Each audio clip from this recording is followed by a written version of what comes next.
آج دوسرا درس ہے، فرما رہے وَإِن بِشَكْلٍ خِيفَ لَفْظٌ، اصل میں وَإِن خِيفَ لَفْظٌ بِشَكْلٍ يُجْتَنَبُ ہے، اگر کسی شکل میں التباس کا خوف ہو تو اسی شکل سے اجتناب کیا جائے گا. یعنی کیا کہا تھا صحیح کل معطل العین میں اجوف کے صیغوں میں تین طریقے سے ماضی مجہول کا یعنی ماضی مجہول تین طریقے سے پڑھا جائے گا. مثلا کیسے؟ بی آ ہے تو بی آ بھی پڑھتے ہیں، بیو آ اشمام کے ساتھ اور بو آ ضمے کے ساتھ. کتنے طریقوں سے پڑھتے تھے؟ تین طریقے.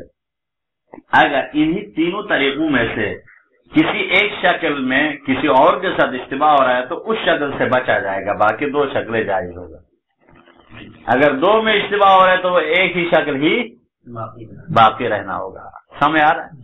فرض کرو جی آپ خافا خافا خافو خفنا خفتما خفتم خفت خفتما خفتن، خیفا خیفا خیفو خفت خفتما خفتم. مجہول خفنا کے بعد سے لے کر آگے تک دونوں کیا ہے؟ سیم ہے نا. ترمیم میں پڑھتے آئے نہیں آئے؟ دونوں سیم ہے. جب دونوں ماضی کا صیغہ ہے یا خفت مثلا خفنا خفتا خفتما خفتم، یہ مجہول معلوم دونوں میں سیم ہے. جب دونوں میں سیم ہے تو اس صورت میں کیا کیا جائے گا؟ خفت معلوم والے سے اشتباہ ہو رہا ہے تو یہاں خفت خفنا پڑھنا ضمہ دیا جائے گا. مجہول ہے نا، مجہول میں خفنا خفتا خفتما خفتم، اشتباہ ہونے کی صورت میں وہاں ضمے کے ساتھ پڑھا جائے گا. ٹھیک. اور اسی طرح نیچے مثالیں دے رہے ہیں، یعنی یہ تین شکلیں اس صورت میں جائز ہے ماضی مجہول میں جب کہیں اشتباہ نہ ہوتا ہو. وَإِن بِشَكْلٍ خِيفَ لَفْظٌ يُجْتَنَبُ، اور اگر کسی شکل سے التباس کا خوف ہو تو یجتنب، اسی شکل سے پرہیز کیا جائے گا. وَمَا لِبَا قَدْ يُرَى لِلنَّحْوِ حَبَّ، اور کبھی باء کی طرح ہے، کبھی باء کی طرح یعنی دیکھا گیا ہے، روایت کیا گیا ہے لِلنَّحْوِ حَبَّ، حبہ جسم کو بھی.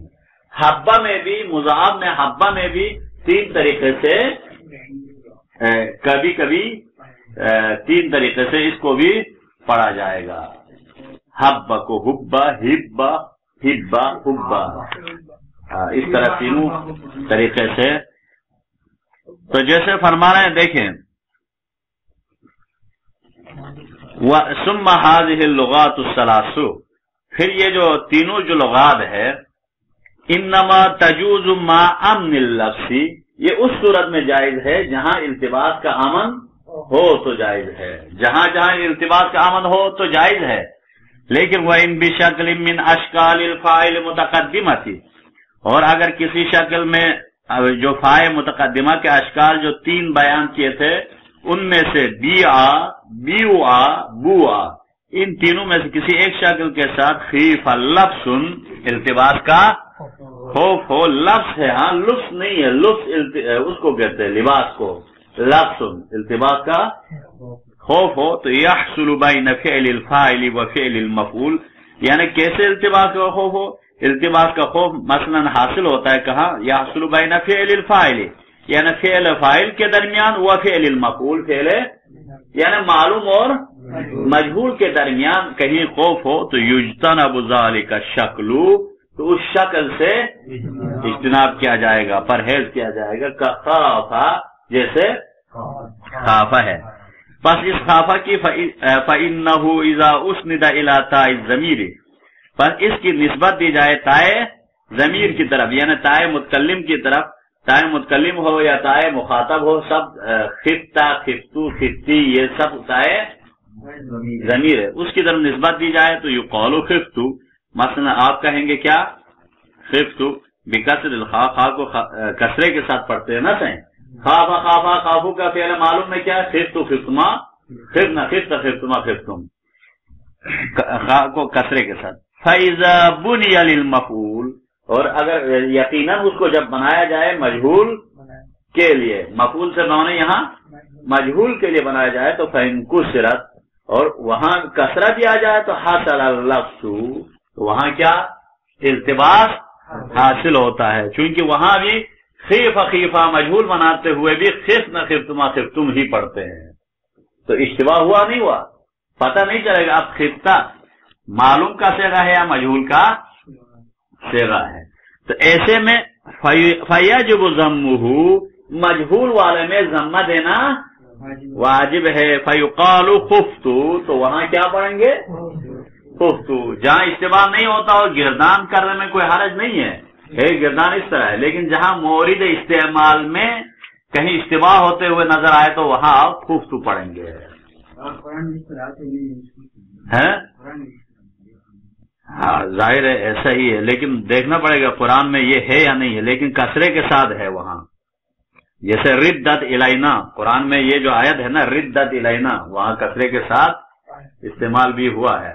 تو قرآن میں کلام فصیح میں یعنی استعمال جس طرح ہے وہ بھی ہے، اور اس کے مطابق بعض اوقات قوانین جو یہاں دیتے ہیں قرآن میں ہے، مثالیں ملتی ہے، بعض کی ملتی ہی نہیں ہے، قائم ہے. ہاں قانون کو قرآن کے اندر لاگو نہیں کر سکتے، یعنی وہ ہے نہیں تو لفظ اگر ہے تو کر سکتے ہیں، نہیں ہے تو نہیں کر سکتے. مثلا ایک ایسا ہے بعض جگہوں پر ایک آیت ہے وہاں جائز الوجہین ہے، تو قرآن میں اب جیسے کفو ون احد، کف ان احد، کف ون احد، کفو ون احد پڑھ سکتے ہیں، حرج نہیں ہے.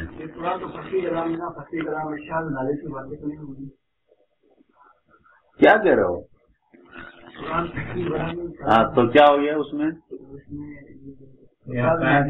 شاذ نادر سے کیا مراد؟ یہ قوانین عربی اور قرآن سے ہی لیا گیا ہے، جو قرآن میں اس کے مطابق ہے قوانین. اچھا وہ تو کلام الہی ہے نا، کلام الہی. اس میں کیا ہے؟ وہ گرائمر مولا کائنات نے واضح علم نہ وہ کون ہے؟ مولا کائنات نے وضع کیا یہ سارا گرائمر. تو یہ ان ازامیزان للعربی فالقوا بالسنتهم کیوں کہا تھا مولا نے؟ میں وضع کر رہا ہوں ایسے قاعدے کو جس سے عرب والوں کی فن ہوا النحو یا ابا الاسود دویلی، اس کو کہا کہ اس نحو کا قصد کرو. تو مولا کائنات نے اس کے مطابق ہی بنایا ہے، اس کے مطابق ہے گرامر، ایسی بات نہیں ہے. یہ نہیں ہے کہ آپ یہاں جر دے دے وہاں کوئی فتح دے دے نظر آئے گا. آپ کوئی مثال نکالیں گے تو وہ غیر منفرد ہے، سمجھ آ رہا ہے؟ تو دیکھو فیجب ضمہ، پس وہاں ضمہ دینا واجب ہے. فیقال، پس وہاں کہا جائے گا خفتو. دیکھو آپ ان میں سے خفتو یا خفتو ہے کوئی آیت نکال کے لاؤ تب جا کے بڑی بات ہے. مدرسے کی طالبات جب ہم پڑھانے کے نہیں جاتے تھے خراسان میں مدرسے میں، وہاں اس وقت جو ابھی اس وقت قم میں ہے ساری، وہ جو بھی مثال لے آئے وہ قرآن میں ڈھونڈ کے لے آتی تھی دوسرے. آپ بھی دیکھو بڑی بات یہی ہے کہ قرآن میں ایسی مثالیں نکالیں قرآن سے.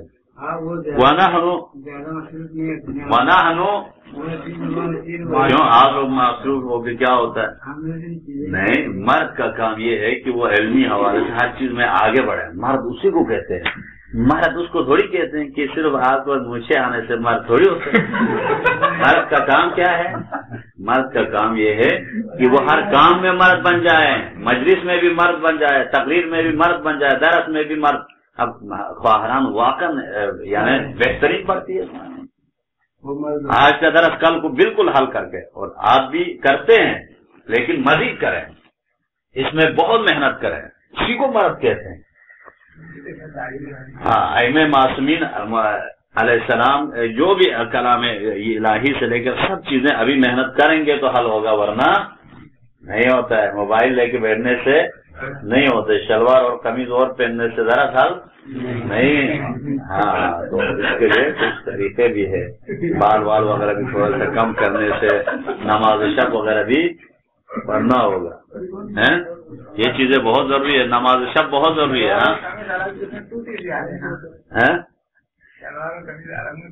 وہ ہے جو سوتے ہوئے جو پہنتے وہ پہن کے آئے تو کلاس میں تو کہاں سے دراصل ہوگا. تو بہرحال یہ ہے درس کے ساتھ ساتھ کیا ہے دعاؤں کا سلسلہ بھی ہو، نماز شب وغیرہ بھی ہو. نماز شب ضرور پڑھو، اس میں بہت اثر ہے، بہت ہی اثر ہے. ہمیں خود تجربہ ہو، میں خود کچھ چیزوں کے لیے جو ناممکن چیزوں کے لیے کیا ہے ممکن ہو گیا ہے نماز شک کی وجہ سے امام حسین علیہ السلام نے بھی کیا فرمایا، بہن زینب مجھے نماز شب میں یاد رکھنا. عجیب کمال کی نماز ہے نماز شب. تو اس میں 1 بجے کے بعد سے پڑھ سکتے ہیں. نماز شب کے ذریعے سے آپ لوگ خود اپنے ساتھیوں کو بھی کہو، صرف اپنے لیے دعا کرتے نہ رہو، ساتھیوں کو بھی، دوسرے آپ کے جتنے بھی طلبا ہے، گھر والے ہیں، دوسروں کو کرنے کے بعد پھر اپنے لیے دعائیں مانگے، تب جا کے کچھ آگے بڑھ سکتے ہیں. ورنہ صرف پڑھنے سے نہیں ہوتا ہے، دعاؤں کا سلسلہ بھی رکھو. دیکھیں وَنَحْنُ، اور اسی طرح تِلْتُ اے غُلِبْتُ فِي الْمُطَاوَلَةِ يُجْتَنَبُ فِيهِ الذَّمُّ. اب ایک تِلْتُ ہے، یہ طوالہ سے تِلْتُ اے غُلِبْتُ فِي الْمُطَاوَلَةِ، یعنی غُلِبْتُ فِي الْمُطَاوَلَةِ کے معنی پر، یعنی مطاولہ کے معنی یہاں یہ ہے بخشنے کے معنی پر. یہ ایک تاول مصدر آتا ہے، اس کا مصدر کیا آتا ہے؟ تاول. تاول ان کا مصدر تلبتو یعنی تلتو بمانے کیا ہے؟ میں نے بخش دیا، عطا کیا کے معنی پر ہے، مطاولہ کے معنی پر. یجتنب، اب اس تلتو سے اجتناب کیا جائے گا، فیہ الذم، یہاں ذمہ دینے سے اجتناب کیا جائے گا. اس تلتو کو تلتو ہی رکھا جائے گا. کیوں؟ لئلا یلتبس بالتلتو، تاکہ یہ التباس نہ ہو جائے اس تلتو سے، المسند الی الفاعل من الطول ضد القصر، وہ جس کی نسبت فاعل کی طرف دی جائے. پہلے تلتو پڑھیں گے تو وہ تو مجہول ہوا نا صحیح تلتو. تو اب اس تلتو سے اس تلتو سے، ایک تلتو ایسا ہے جو فعل معلوم ہے تو، لیکن وہ طول سے ہے، ضد القصری، قصر کے ضد، یعنی ایک مرتبہ تلتو میں لمبا ہوا کے معنی پر ہے، ایک مرتبہ کیا ہے؟ تلتو میں نے بخشنے کے معنی پر ہے، مطاولہ کے معنی پر. یعنی یا کریم الوہاب ذو الطول، وہ طول ہے، وہ ہے نا جس کے لیے اگر رزق کی کمی ہے تو اس کا ورد زیادہ کرے. یا کریم الوہاب ذو الطول، یا کریم الوہاب ذو الطول، صاحب بخشنے والی ذات. ذو الطول، طول معنی کیا ہے؟ بخشنے والی ذات. طول لمبے کو کہتے ہیں. اب جہاں طول تلتو پڑھنے کی صورت میں اس پہلے والے تلتو کو تلتو پڑھیں گے تو اب پتہ نہیں چلتا ہے. تلتو والا مطاولہ کے لیے آتا ہے، تلتو ضد القصر کے لیے آتا ہے. لہذا دونوں کا اگر آپ تلتو پڑھیں گے تو کیا ہوگا؟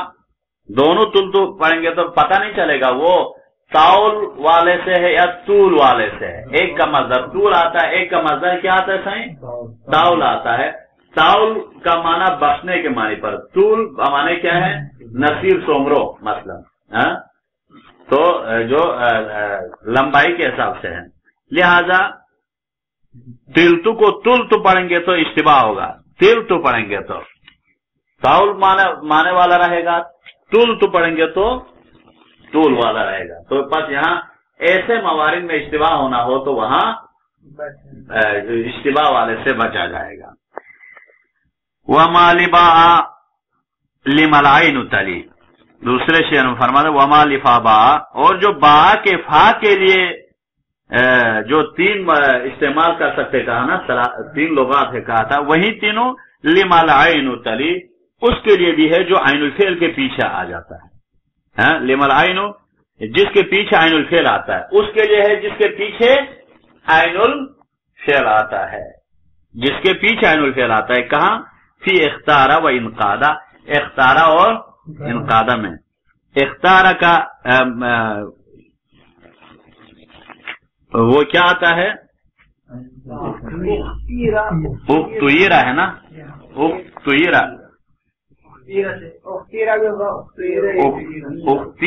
اختیرہ بھی پڑھیں گے، اختورا. تو اب یہ عین الفعل کون ہے؟ خیارہ ہے نا صحیح، یا ہے نا. تو جس کے پیچھے عین الفعل آتا ہے اس کو بھی یہ تینوں لغات کے ساتھ، تینوں اعراب کے ساتھ پڑھا جائے گا. کس کے پیچھے یا عین الفعل ہے؟ خیارہ میں اختیارہ، یہ تا علامت کے پیچھے ہے، اس کے پیچھے آیا ہے. یا انقیادہ، انقادہ میں کیا کس کے پیچھے ہے؟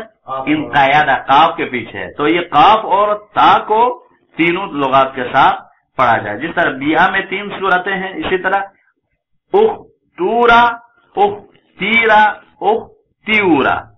تا کو تا چونگی جس کے پیچھے عین فعل آتا ہے تو اس کو بھی تینوں لغات کے ساتھ جائز ہے، اشمام سے لے کر یہ سب۔ فرما رہے فی اختارا و انقادہ، اختارا اور انقادہ میں بھی، وشبہ ینجلی، اور جو اس کے شبہ ہے ان میں بھی ینجلی، یہ روشن ہے۔ اس کے شبہ سے مراد کیا ہے؟ اور بھی باب استفال وغیرہ میں بھی بعض اوقات ایسا ہے، استخیرہ ہے نا، استخیرہ وغیرہ میں بھی۔ فرما رہے وما لبا، اور جو با کے لیے ہے، جو تین وجہیں جائز ہیں، اذا بنی للمفعول، جب اس با کو بنایا جائے کس کے لیے؟ مجہول کے لیے، تو وہاں من کسر الفاء و اشمامہا و ضمہا، جو تین صورتیں، یہ جو کسرہ دینا بی آ، اشمام کرنا بیو آ و ضمہ دینا بو آ، یہ قد یرا لنحو حبہ، حبہ جیسوں کے لیے بھی یہ دیکھا گیا ہے۔ من الثلاث المضاعف، وہ حبہ سے مراد کیا ہے؟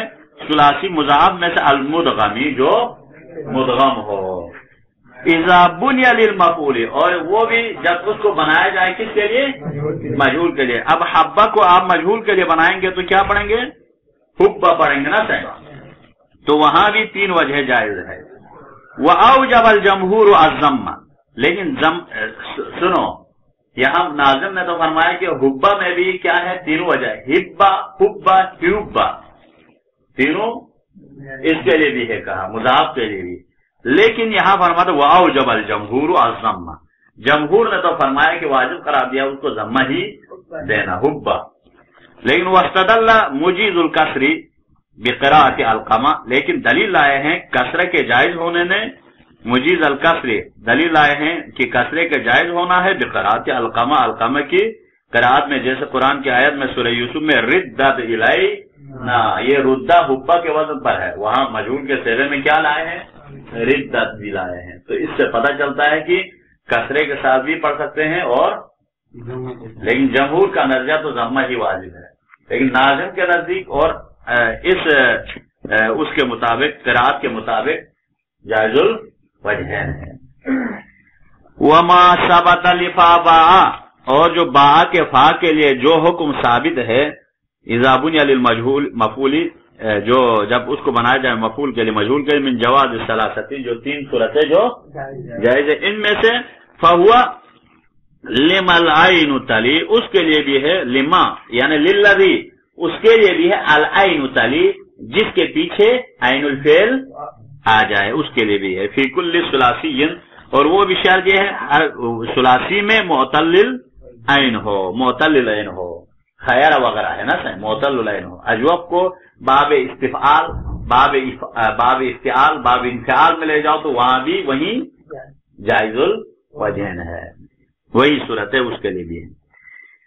وہ اعلی افتعال او انفعال، افتعال اور انفعال میں لے جائیں تو نہ ہو، جیسے اختارا و انقادہ، ان دونوں صورتوں میں کیا پڑھیں گے؟ اختارا میں اب مجہول کیا آئے گا؟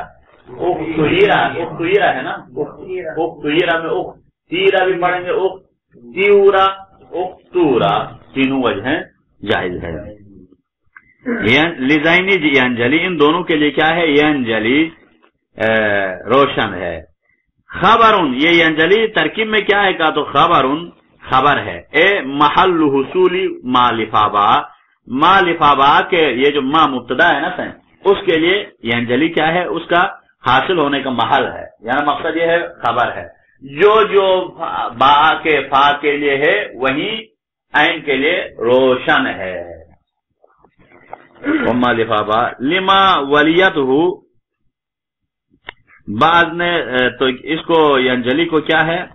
نعت قرار دیا ہے، لیکن شارح فرما رہا ہے کہ یہ خبر ہے، اور وہی کیا ہے؟ وہ تینوں صورتیں جو با کے فا کے لیے ہے، لما ولیتہ العین، جس کے پیچھے عین الفعل آ جائے اس کے لیے بھی ہے، فی ما ذکر، کہ ان موارد میں جس کو ذکر کیا گیا تینوں صورتوں میں، فیجوز فیہما، پس ان دونوں میں بھی جائز ہے، کسر التاء، تا کو کسرہ دینا، اختیرہ، والقاف، قاف کو کسرہ دینا، اختیرہ انقیدہ، انقیدہ، اور اسی طرح جائز ہے وضمہما، دونوں کا ضمہ دینا بھی جائز ہے، اختورہ انقودہ، والاشمام، علی العمل السابق، عمل سابق کی بنا پر اشمام بھی کسرہ بھی ضمہ تینوں صحیح ہے. اشمام پڑھیں گے تو اخ تیورا ان تیودا اس طرح پڑھ سکتے ہیں.